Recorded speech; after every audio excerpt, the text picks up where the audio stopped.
That's great. People are starting to show up. When you get an opportunity, please use the chat on the right side to let me know that you have arrived. Say hello, tell me where you are located. It helps me confirm that you can indeed hear me. And also let me know that you can see my screen. So for those of you that are arriving early, thank you so much for being on time. And again, if you see the chat on the right side, oh, awesome. Yeah, just tell me where you are, that you can hear me, that you can see my screen, just helps me get set up. So hi, Belma, and hi, Renee. There's also a 12-second delay, which I will explain more when everyone gets in and we're ready to start. So you'll see me jump out a few times and check the chat. The chat is the best way for me to know that you are all there and able to follow along.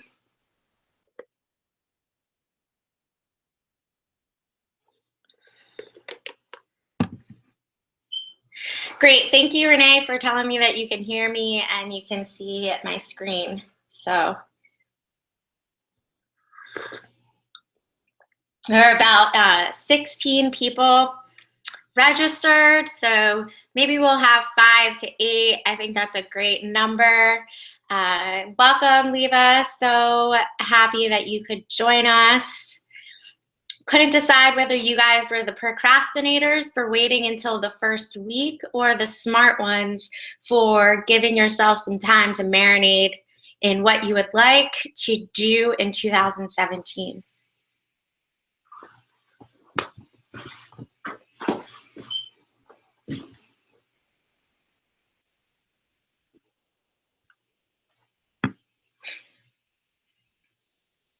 So we'll just have we'll wait another minute or two, make sure that everyone can get in here.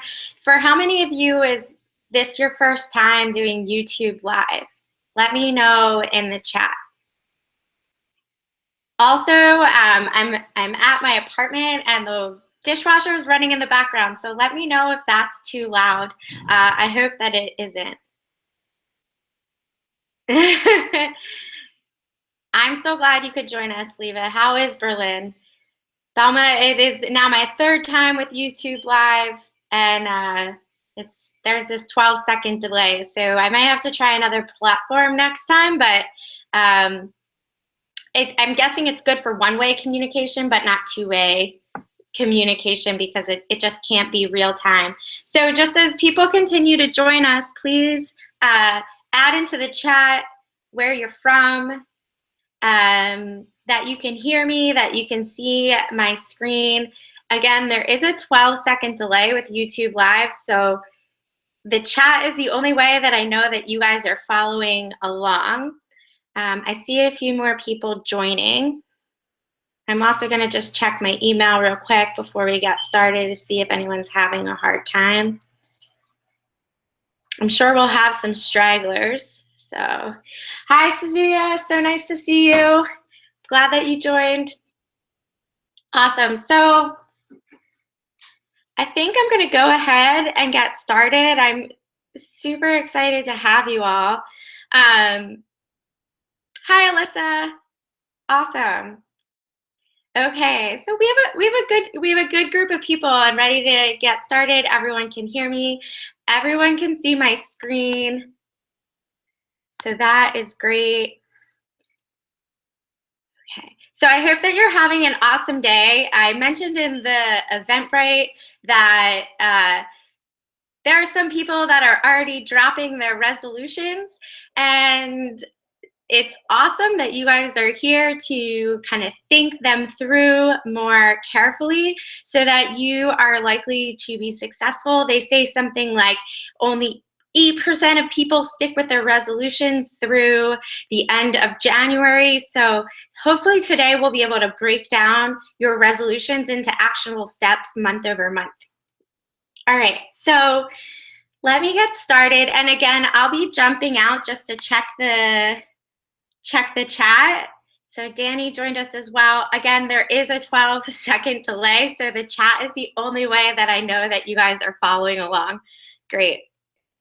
So earlier last year, I asked 100 entrepreneurs, what keeps you up at night? And this quote really sums it up. There's pressure to pursue your real passions, even though you might not be able to nail them down. There's pressure to meet other people's expectations, even when those expectations aren't your own. There's pressure to make enough money and be financially secure during unsure times. How do we manage it all? How can we look at all of these things in a holistic way so we don't get overwhelmed? So today we're talking about how to translate the energy from passion and excitement into concrete actions and strategies for achieving your goals. Passion is really fickle. When things get hard, we need discipline to get us through it. Heck, I don't even know if passion is the right thing we should all be following, but if we have it, we need to break it down. So for those of you that don't know me, I know most of you all, my name is Lindsay Chavez. I am a systems engineer. I apply rigorous engineering principles to customer and user experience design. I've been building my own practice for 3 years, and I've been crossing that chasm between tech and people, speaking engineering and speaking business for over 10 years. One of the things I really want is to inspire others to be analytical problem solvers and systems thinkers. And the reason is that everything in our lives is so interconnected these days. It's not enough to look for win-win situations. We need to look for win-win, win-win, and maybe some more wins all in one shot. So let me just do some house cleaning real quick, because I know that there were 2 people that signed up maybe this morning. I did create worksheets for you guys to have and use during this hour session. If you don't have those worksheets, please try to print them out. And if you don't have a printer, grab some paper and use it in landscape mode. I hope that you guys can close out any distractions so that you can focus on you and focus on this process 100%. So I am also a firm believer in putting our thoughts into the physical world rather than the digital world. So if you're sitting there saying, oh, I'll just type my stuff, I don't need paper, I want to call you on that. I challenge you to actually write and put things into the physical world. I just believe that it manifests more into your actual life than you realize. So the last note is that we're going through this methodology today, and it'll be an opportunity for you to start and practice with me. You'll be answering and asking, you'll be asking yourself questions and answering them. I definitely want everyone to participate, but we may move quickly for some people so that this can fit into an hour. We may actually not, I ended a couple minutes early last week. So I just want you to know that you should set aside some time, at least maybe another hour, to review your notes and kind of continue this process. In order to make a process a practice, you need to practice your process. So I'm working on that statement, but essentially, go ahead and put another hour on your calendar and for the follow-up of this. So I'm just gonna jump out. Seems like everyone is following along. Let's go ahead and get started. So let me tell you a little bit about me and how I got here. So back in 2013, I started this e-commerce store selling boutique fitness apparel. In 2014, I left my full-time job. was freelancing to get by. I worked on the store. I picked up some awesome clients on the way, like Techstars and a huge telecom company. I was doing it, right? But at the end of the year, I realized that e-commerce is all digital marketing. I liked building the business, but I didn't like running it. I just wasn't interested in it anymore. And I also realized that I had made it through a whole year on my own, but I was making money doing my tech and design business, not doing e-commerce. So in 2015, I closed that business and I focused on building my practice. But things started off great, and then boom, I experienced something a lot of entrepreneurs experience. You pay the price in the learning curve, but I got hit hard by my taxes, and I had to sacrifice my entrepreneurial and creative side by taking a 6-month kind of full-time job. And this was not great for me. I started sacrificing my creativity, but I tried to kind of keep it up. I worked on developing a TV show. I thought about buying an apartment. I tried to keep my clients. I tried to work on my website, but ultimately there was just way too much on my plate. And after 6 months, I was entirely disconnected from my entrepreneurial journey, from the path that I was on. So by the end of the year, I was seriously burnt out. I felt like I had nothing to show for it. I had lost momentum. I didn't know where to start again. And really worse, I felt like I was starting again. So even though I had 2 years under my belt, I felt like I was starting from scratch. And like all these creative projects that I tried to keep going over the years, they just never materialized. I didn't have a sense of achievement or benefits from any of that energy. So it's 2016. I start the year, I'm totally burnt out.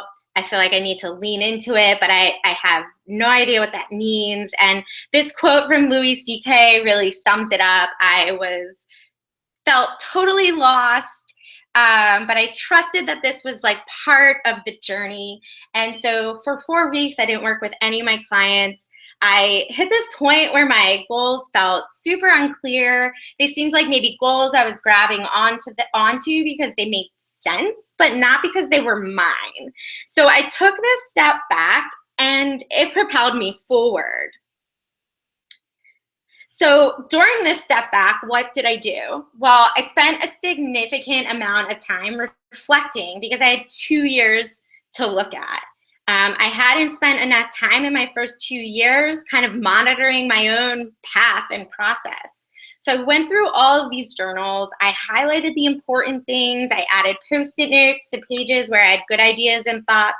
And I crossed out any writing that was no longer valuable. So just like you will clean your closet of clothes that don't make you happy anymore, there's paper and writing in your notebooks that is absolutely useless, distracts you when you try to look for things. You should just get rid of it.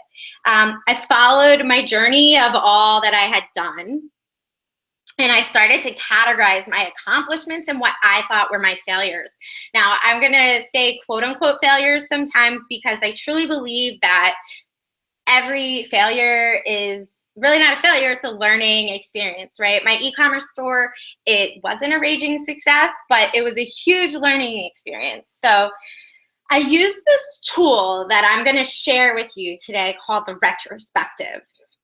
It's an assessment technique that's part of the Agile software methodology. It's often poorly implemented on teams because people need to be really introspective and vulnerable with their teammates. So imagine sitting in a room and having to talk through with all of your teammates and including your manager and bosses about what's working and what's not working and trying to come up with constructive criticism and ideas for moving forward. That's really hard to do in a group, but luckily we're just doing it with ourselves. So some themes started to emerge that allowed me to understand what my goals really needed to be. I clearly had some lack of focus. I wasn't finishing projects. Most importantly, I figured out that I didn't know how to manage myself, and I didn't know how to manage myself as a business. I had actually in my notebooks done these mini retrospectives and drawn some awesome conclusions and wrote down some intentions throughout the year, but nothing ever manifested or materialized in my day-to-day. So I set goals for the rest of 2016. I'm gonna focus on focus. I'm gonna learn the basic components of a business. I'm gonna fill in the gaps of what I don't know, and I'm gonna pick up skills I need to manage myself. So I turned it around. I took this step back and it totally paid off. By the end of June, this past year, I had created 30-day plans on business and marketing. I had taught myself other things about managing a business, like my sales and accounting and expenses, and I doubled down on focusing and tried to say no to as many shiny objects as I could. And by the end of July and August, what happened? The work started to pay off. I took on more clients than ever before. I hit exciting mighty milestones like hiring subcontractors. I had returning and repeating clients. I felt ready to really grow a business because I'd been tracking my process and my steps. I really understood my challenges in better detail, and I understood the context in which I was experiencing them related to kind of the bigger picture. So what is the problem we all face? The problem is that life is ambiguous. Once you leave college, you no longer have and homework assignments and tests and finals. You don't have some objective measure of what it means to be successful.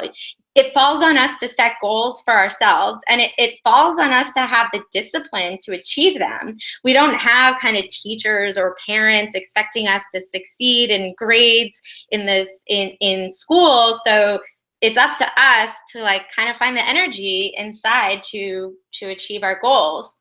We have to chart our own course. One of the things that I tell my clients is that 95% of innovation comes from understanding the problem. And the reason that this is important is that in our society, we are so excited to propose solutions without first understanding the problem. So we think that we understand everything about our own problems and our own situations because we have experienced it firsthand, but we need time to actually marinate in our own situation without getting overwhelmed. You know, we need to reflect in a structured way so that we have results to walk away with. So at this point, I'm ready to get started. I'm going to jump out, check the chat, see if anyone has any questions. Okay, so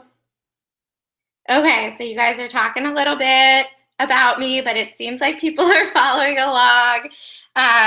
Yes, Belma and I met right when I was leaning into that burnout, and I have an article on that I can share with you guys. But let's go ahead.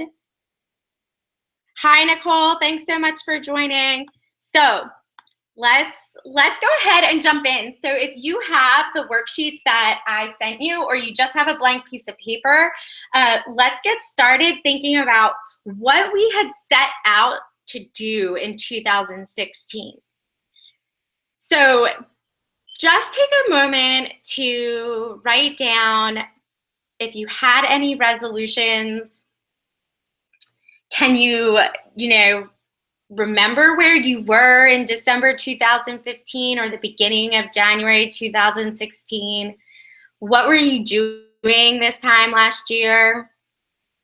The first bullet point, if you didn't set any resolutions, what was your attitude about that last year? And if you didn't set any resolutions in January, did you set any throughout the year? Or did you try? What expectations did you have for yourself, your business, and your life? at the beginning of last year.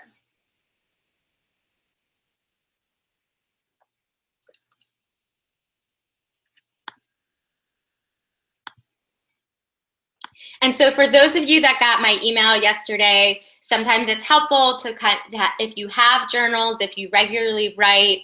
I do a lot of scribbling, not as much kind of diary writing, but I can usually flip back to certain dates and look at least at what I was thinking. So that was kind of one of my suggestions, is to go back through any old notebooks so you kind of understand where you were a year ago. So with all of this as a baseline, we're going to start to reflect using the Retrospective's happy, meh, and sad technique. So I'm going to set you guys up first to kind of understand what this is. I think you can guess. Happy is what went well, and sad is what didn't go well. I'm going to guide you through 5 different categories of most of your lives, things that everyone kind of thinks about. I'll give you prompts, questions, and examples so that you can fill out these columns. What goes in each column is what we're going to talk about right now. So, happy, stuff that went well, stuff that you're proud of. List your successes here. Any highlights from the previous year, big accomplishments you put in the happy column. In the meh column, what was just okay? What was neither great nor so bad? Now, if you're a highly critical person, you might only have stuff in happy and sad and not very much in meh. That's totally normal. Someone from last week's session thought it was bad that there wasn't, enough in the meh column. There's different ways, different approaches and different ways of thinking. So in the sad column, what didn't go so well? What did you try that did not work? List where you think you quote unquote failed here or didn't meet your own expectations. So here are the 5 categories that I'm going to go through. They're a little out of order. We're going to start with health. Then we're going to jump into work and career, and then finances. Those are going to be kind of the big rocks that we're going to climb over. Then we're going to finish with family and relationships, fun, hobbies, and enjoyment. So let me just jump out. The screen is super fuzzy. Is the screen super fuzzy for a lot of you?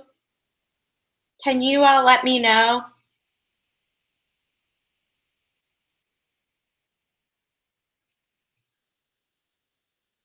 I will definitely share the slides afterwards. Is anyone else having a connection issue? Will you let me know if this screen is working for you or not? If it's working for you, let me know in the chat. Okay. So it is working for some of you. Okay. I'm going to blame the Atlantic Ocean, Leva. Okay? All right. Okay. So let's jump into health. What did you do well when it came to taking care of yourself this year? I want you to think about doctor's visits, exercise programs, injuries, medications. I'll give you some time to think about it and just jot down those bullet points. Anything that comes to mind? Anything that comes to mind, just put in your happy, meh, or sad. Your meh column can be kind of undecided. And for those of you that are struggling with the screen quality, open up another tab, go to fast.com, FAST.com, and see if you are getting an internet connection with at least a couple megabytes per second. So I know on my side I have 25 megabytes per second at least, so I think I'm doing okay. So I'm going to use my health and my year as an example. I moved to a new city, so I found doctors that I really liked. I started this thing called allergy immunotherapy. So I am addressing some allergies that have gotten worse as I got older. And as the year's ending and I have my Fitbit, I'm eating well, I am getting to the gym, I'm hitting my 10,000 steps most days, and most days getting, 7 to 8 hours of sleep. So that's pretty happy. On the mess side, I wish I had gone to see a dermatologist, but it's nothing life threatening, so I'm not that upset about it. I, of course, have some clothes that I wish fit me, so I'm sure some of you can agree. And I started the year meditating, and I was going to a local meditation center in Philadelphia, but I did not keep up with it. I kind of I'm not very upset about it, but I do feel like I need to focus again on building this practice. And then on the sad side, I did take too long on my immunotherapy, so I had to start over, which sucks. I broke my finger, which made it hard to work out. And for how many times during the year I said, I just want to be able to run a 5K. When I can run a 5K, I can think about other things. And, I never did it. I never committed. I never made a plan. So I had to decide now whether that is something that is important to me. Anyone, any questions? All right, cool. All right, so that's health. Let's go to work and career. So this one is a doozy. I'm going to try to take some time between each question and give you guys time to fill it out. But what are you happy and unhappy about when it comes to your current role, or if you're an entrepreneur, the status of your company? What things kind of went well this year? What things didn't go well? What had you kind of intended to work on that you didn't get to work on? Did something take you by surprise?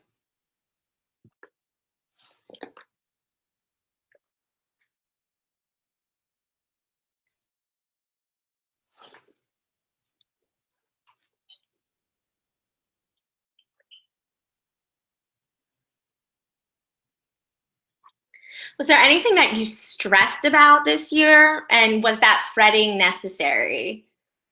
Was there a lot of anxiety about a new boss and that new boss ended up being great? Or did you stress a lot about a big presentation, but then the presentation went really well? So you can categorize things like that. What did you learn this year about yourself professionally? Did you have any aha moments?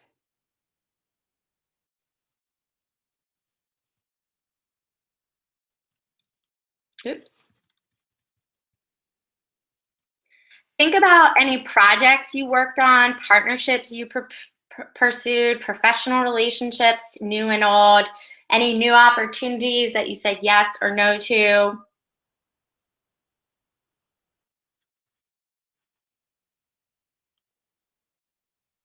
I'm imagining you all diligently writing down right now.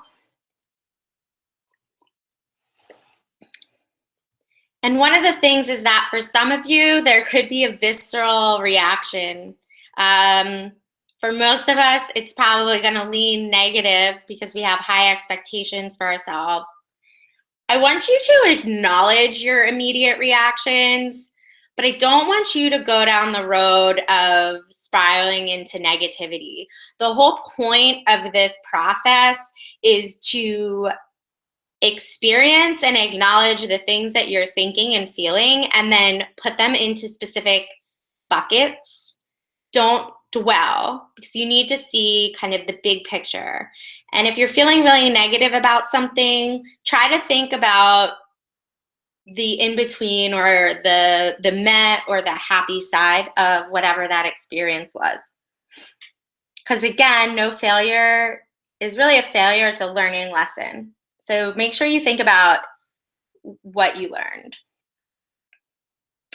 So I'm going to go through a little bit of mine. Some of you may have seen how I broke up certain parts of my year. But on the happy side, if you didn't know, Tabasco, the hot sauce company, sent me a cease and desist this year. I was really excited about that because they had to find me. So that means I hit some point of notoriety. I'm doing something right. I took the time to organize and operationalize my business life.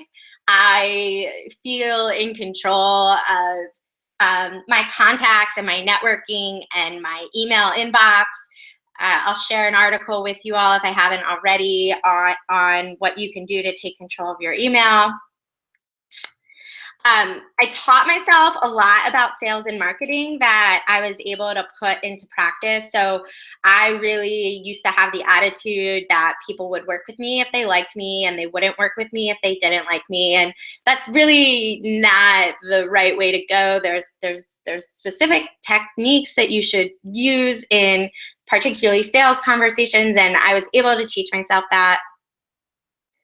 And some of you may know about the work values survey that I created, but I started last year feeling like I could never finish any projects, and I created this survey back in March. I followed through and got the number of respondents I wanted in June, and by the end of this year, I have processed the first round of feedback and have built an infographic off of it. So on the mess side is that I definitely had wanted to do more with the work values survey. I'm super proud of the fact that I took it to even some logical conclusion. So I just put it in the meh that I set too high of expectations for myself on this survey. It took a lot more time than I had anticipated. Even though I taught myself about sales and marketing this year, I took a lot of referrals versus going after projects that I wanted, which meant that I worked on projects that were interesting to me, but not necessarily pointed towards where I want to grow my practice. On the sad side, you can do this. I also put Tabasco hot sauce, sent me a cease and desist in the sad side. Sad because I am redoing my website and I had to change my logo, and it's just generally a pain in the butt. People really liked that I was playing off to Tabasco with Chavez Consulting, and so now I have to find something new. I definitely spent too much time pursuing a large project without properly vetting the business partners. So I spoke about this before as far as chasing shiny pennies. This was like a legitimate proposal from a partner that was worth a lot of money, but him and I did not see eye to eye. And I think, next time should spend more time vetting any strategic partners. So at this point, I want you to look at the stuff that you have written down so far and bring it back to your goals and what you set out to do. With the work values survey, I was too ambitious. So were you too ambitious? Did you take on too much? Or did you make too many excuses? So I'll hop out at this point. Look at what you wrote just 10 minutes ago and think about where you're stacking up or not. So I don't see any comments right now.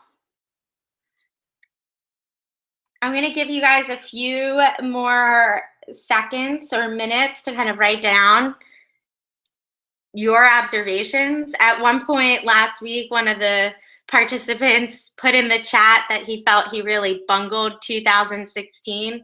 I really like that word bungle, but don't be too hard on yourself. Categorize, put it in the buckets, get it out on paper.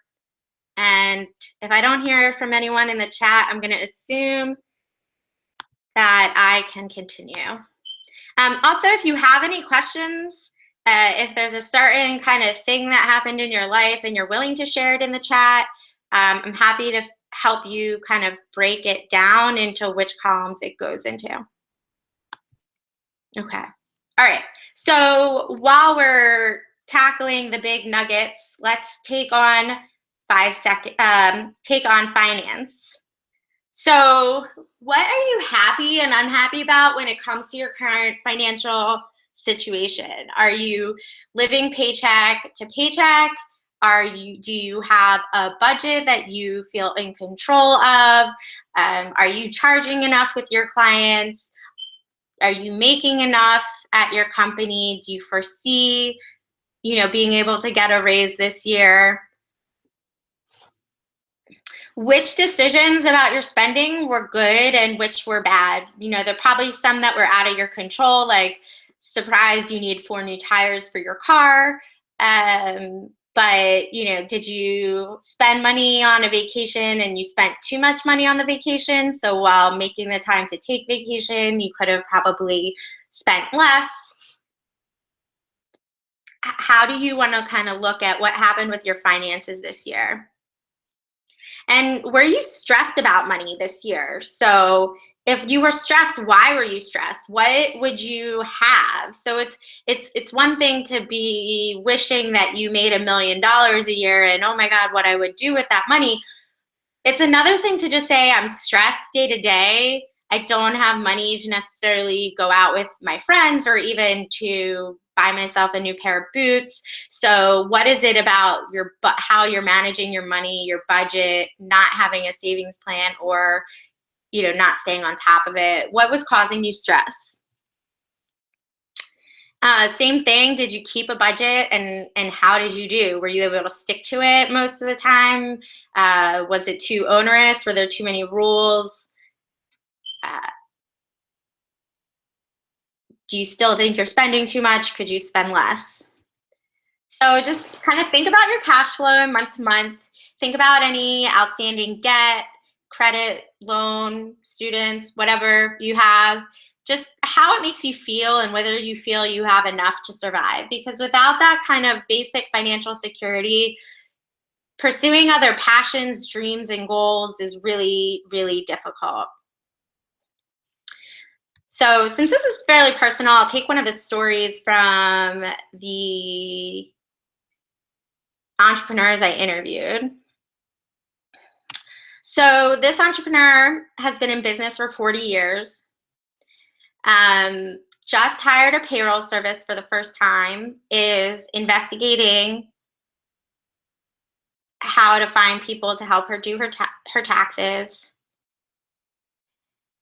And her finances are keeping her up at night. So what isn't going well here, guys?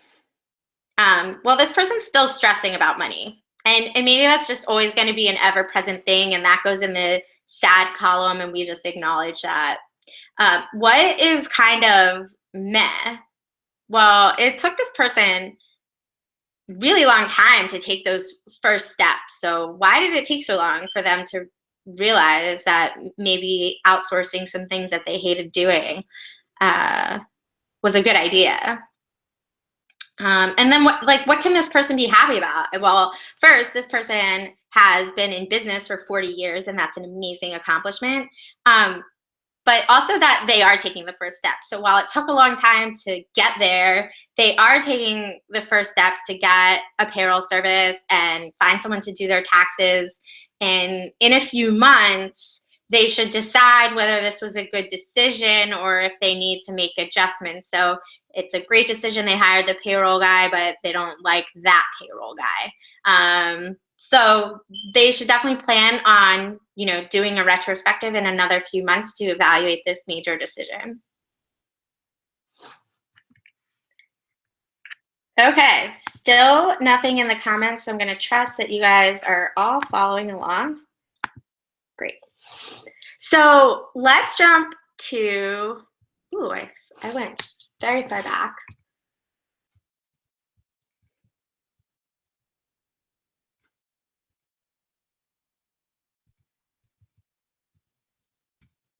I'm sure there must have been there's a faster way to do this, guys. Okay. All right.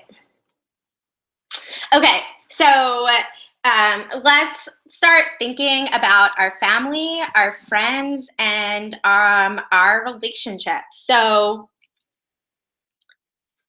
Did you make enough time to spend with your family?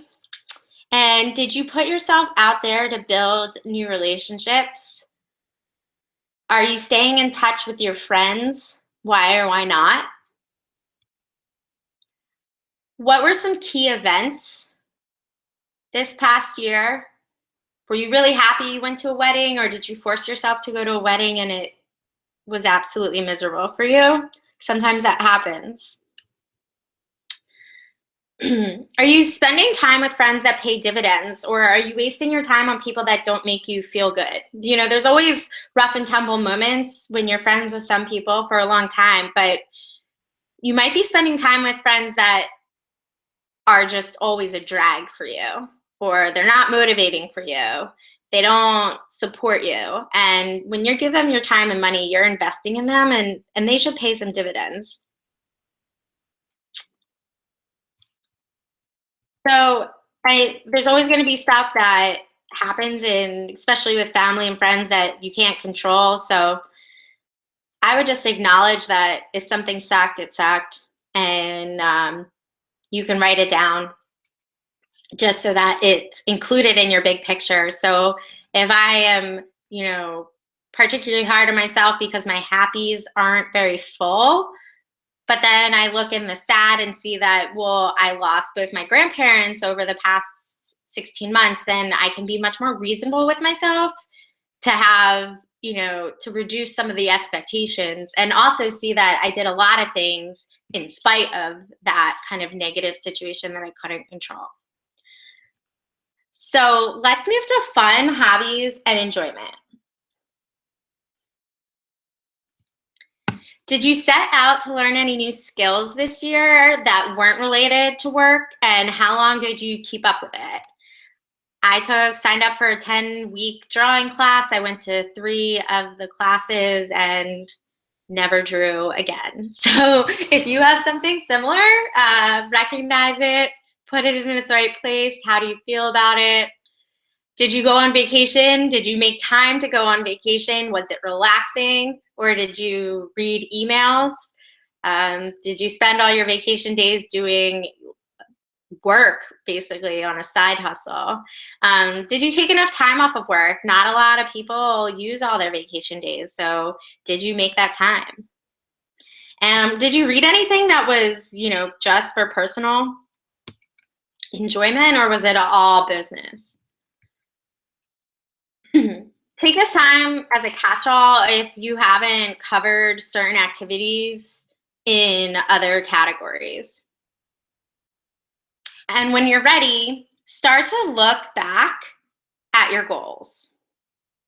Take another minute to jot down some of your own observations using the happy, meh, sad format.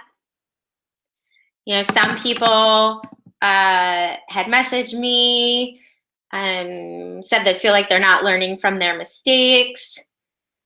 Some people want to address mood or mental health issues, taking personal responsibility for yourself. If you haven't covered it yet, take the time and kind of look at this picture. Look at the kind of 10-foot view. So don't focus on the bullet points. Kind of compare it to your goals. Like, did we cover all of your goals for this year? Were there any other plans or projects that you started or tried to start?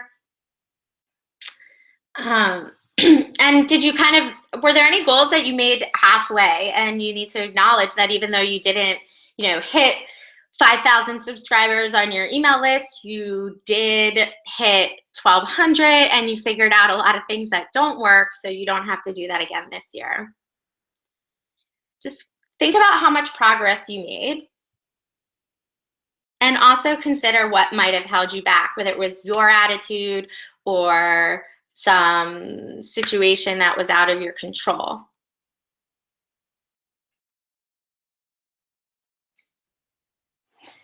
So if there's anything else at this moment, I'm going to hop out again and see. It looks like some people are doing the chat thing. So let's see.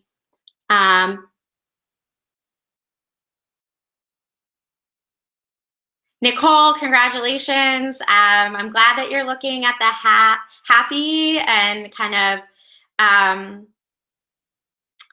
take those into consideration. That it's great to say all the bad things, but like you made progress in certain areas, and maybe that you can acknowledge that your expectations were maybe too high for yourself. So that adjusting your expectations down isn't really a bad thing. You're just being more realistic, right? You acknowledge that going into the future. So at this point, I want you to start categorizing. So when you're looking at these happy, met, and sad columns, start to mark things that are similar with like an exclamation point or a star. So if it's about not finishing projects, and there was a project when it came to your diet, and there was a project when it came to your work, and both of them were about not finishing projects, then, you know, put a star next to both of them, put a square next to things that have to do with daily routines, maybe a circle around like clients, whether I'm working with the ones I like or don't like. You can use, you know, pick any other shape, a check mark, anything. You can use different colors or highlighters to kind of say, all of these things have to do with my financial situation. All of these things have to do with my creativity or lack of time for my creativity. So you kind of want to see what the big areas are that you might need to start working on. And just because I like to see what you guys are so Leva, just remember that I said it's totally okay to not have things in the meh column. A lot of people, I mean, even when I did do retrospectives with software development teams, there's just times when there's nothing really in the meh. You feel pretty strongly that some stuff worked and some stuff didn't. So you don't have to worry about anything, you know, columns not filling up. So Belma is having a little trouble categorizing. Maybe you could tell me. Maybe you can tell me about some of the things that you are trying to categorize. And then I can kind of help you with that.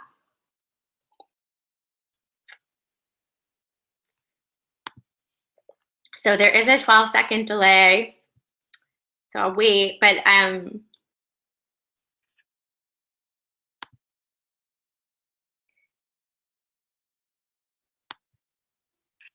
right, because of time, I'm gonna just move forward real quick. I can always touch base with anyone offline privately too. So here's the question that only you can answer. So you can be all negative on yourself about your sad column, or not really getting why, you know, like really beating up on yourself, but can you answer why some of these things happened, the good things happened, and why some of the bad things happened?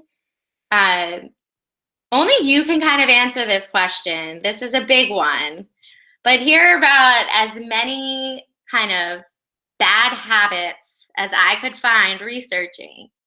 So are you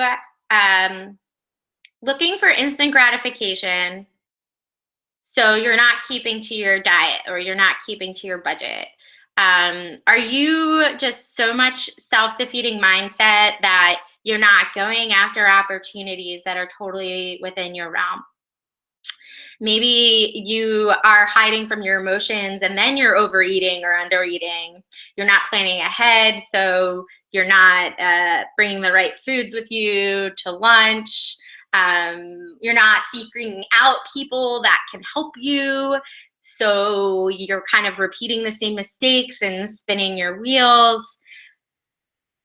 And also think about, you know, obviously the positive, we can kind of point to certain things, but the negative is always hard because you have to be honest with yourself as to what problems, like what's at the core of why things don't happen for you. Because if you remember, I said 95% of innovation, 95% of the actual solution comes from understanding the problems. And until we can drill down to like the most important problem that needs to be fixed, we're not going to build up into the goal or the realization that we need, that we want to get to. So here's the thing about goal setting. We often grab a goal because it sounds right or good. Like, I need to lose 10 pounds, and if I lose 10 pounds, I'll reward myself with XY gift.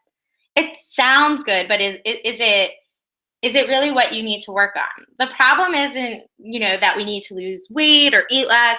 It's like the problem could be, like I said, we didn't plan our meals ahead of time, or we spent way too much time on work and not enough time with our family. So at this point, we kind of want to take these clear observations about ourselves and what we've accomplished and the situation over the past year, and now start to organize things about what we want to start, stop, and continue.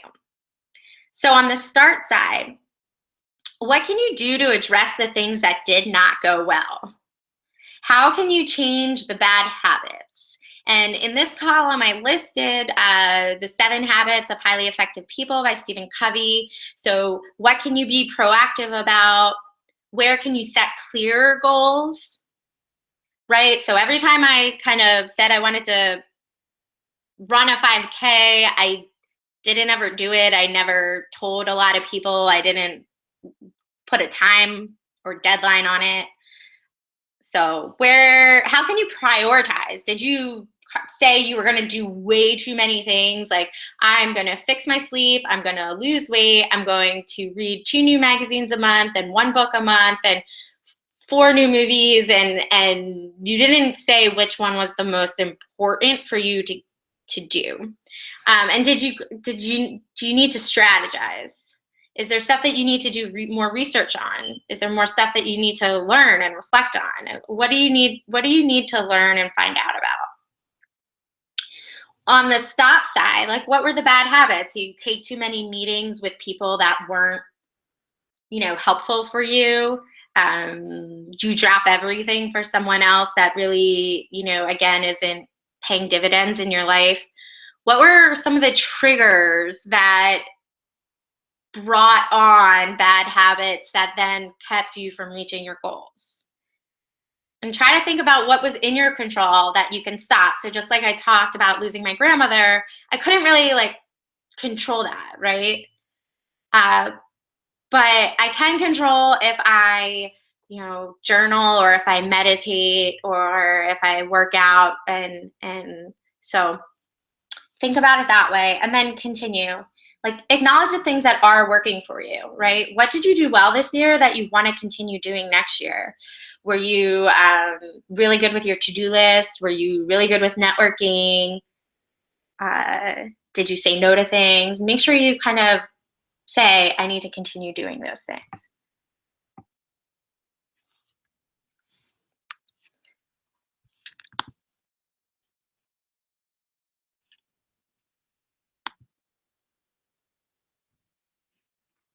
Okay, Maria, we can talk later too. I'm not sure what you were talking about, what you need to work on, but would love to hear. So I'm going to start to focus on how do we transfer all of this to setting goals that are SMART. Some of you may have heard of SMART. You might think it's a silly business school term. You might have heard it from some HR person at your company and you kind of scoffed and laughed at it. But I want to tell you and reinforce again, the more time you spend planning and thinking things through and strategizing and prioritizing,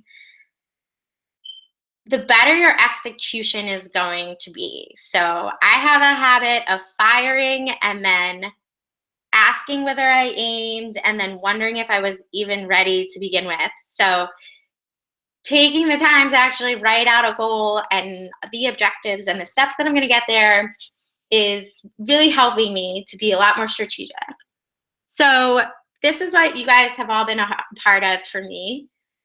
My goal for 2017 is to find a marketing method that I can do on a consistent basis in order to have more projects to choose from, and for those projects to be of the type of work I really strive to do. So you can see based on my retrospective, I did learn about sales and marketing, but I didn't really put it into practice. I tried writing, but I couldn't stick with it. I have an email list, but I don't keep up with people.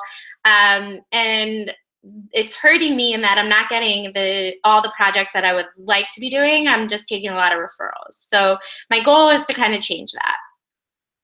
But I have to break it up into objectives that are smart.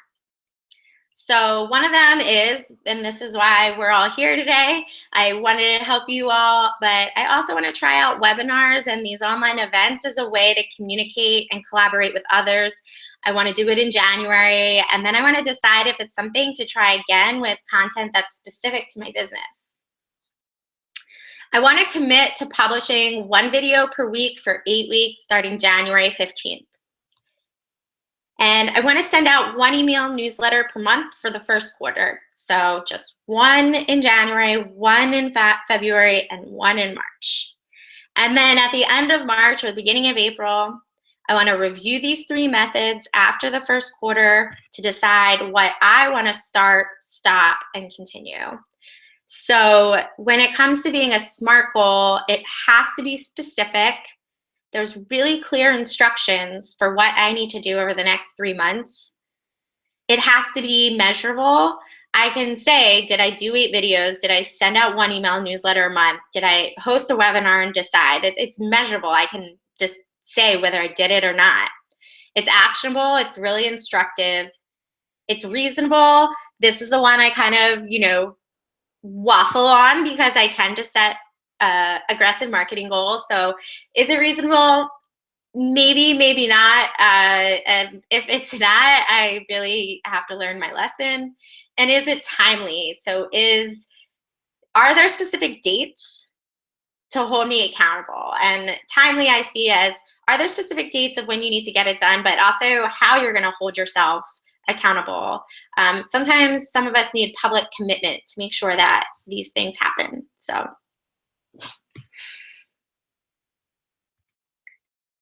you're only done this whole process if you have broken down a goal just like I showed you into actionable steps. You have to have like specific deadlines. You have weekly, bi-weekly, or monthly micro goals. Put the events on your calendar. Right after this phone call, I'm going to put an event on my calendar for April 1st that says, plan to review your marketing strategy. So as you can see, this resolution is not overbearing for the year. I have a plan for the next 3 months. It's something that I can follow. I don't have to rely on specific passion to be excited about the message that I'm sharing. I just have to do it. So some people, I'm really good at creating processes. I'm a systems engineer. How do you create an action plan?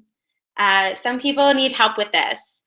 Fortunately, there are thousands of people that are experts on doing specific things, and you can find a 10-day course or a freebie, download, opt into their email list, follow their advice, figure out if their advice works for you, research how-tos, watch videos on Skillshare or Udemy, reach out to experts within your network. It's a great way to network is to ask people for help because they'll feel good about it.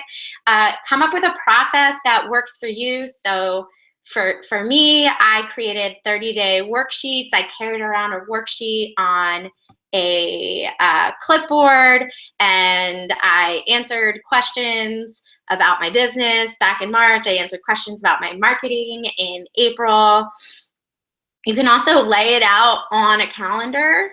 You can also make a public commitment if you need to. Set up a meeting for 1 month from now where you're going to report to certain people that would be interested in what you have found. And that's going to kind of hold you to it. So at this point, I am finished with 3 minutes to spare. I'm gonna jump out. I think the one big question that I have for all of you is I've really enjoyed doing this. It's not specific to the services I sell to my clients. This has really been great to do it for you all. This is something that you should be doing on a regular basis. And so my question for you is like, should I do this again? And should it be a monthly thing or should it be a quarterly thing? So I'd love to hear in the chat whether you think I should do this again as a way to hold us all accountable.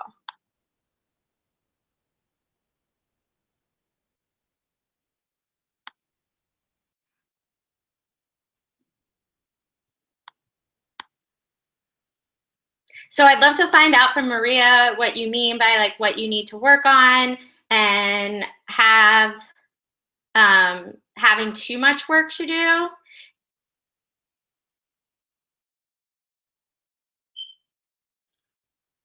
All right, so I'm hearing that this was super helpful, monthly or quarterly. I have a tendency to overcommit myself. That's why I offered 3 of these sessions. I wanted to help as many people as possible. I'm hearing that quarterly seems to be a good idea. I think I'll keep my commitment low and commit to quarterly. I would love to help any of you, talk to any of you. Most of you have my email address. Please reach out to me directly. I think quarterly is good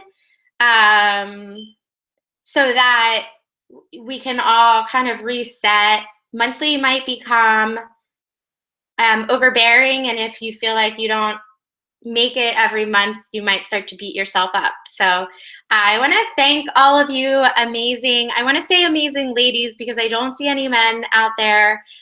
Thank you so much for joining me. Again, this helped me as much as it helped you. And I hope that we are all part of the 8% that makes it through our resolutions. And I think on that note, I am going to turn this YouTube live off. You guys are making me feel really awesome about myself. And I hope to do more of these. And I will follow up with you and all the other people that took this last week. Send out the slide deck so that you have it for yourselves to continue to work on this. And again, this is a methodology that you could do on a weekly basis, where every time you feel overwhelmed or stressed, you're like, I just need to break up what's going on into 3 categories. All right. So thanks again. You guys have been awesome. Really appreciate it. I will stop screen sharing and talk to you later. Bye.